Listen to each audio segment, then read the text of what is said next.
કોયડા પૂછ્યું એનો તમારે જવાબ આપવાનો છે.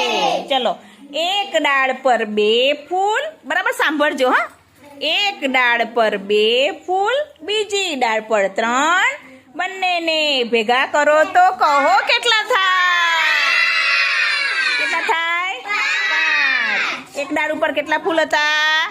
2. બીજી ડાળ ઉપર કેટલા હતા? બંનેને ભેગા કરીએ તો કેટલા થાય? 5. સરસ. ચલો બીજું. લાલ રંગની 7 લખોટી. કેટલી છે? લાલ રંગની 7 લખોટી, પીળા રંગની 8, સફેદ રંગની 3 લખોટી. તો કહો કેટલી લખોટી થાય? કેટલી થાય? થયા ને? જો 7 લખોટી લાલ રંગની, તો 7માં આપણે પીળા રંગની 8 ઉમેરજો. 7 ને 8 કેટલા થાય?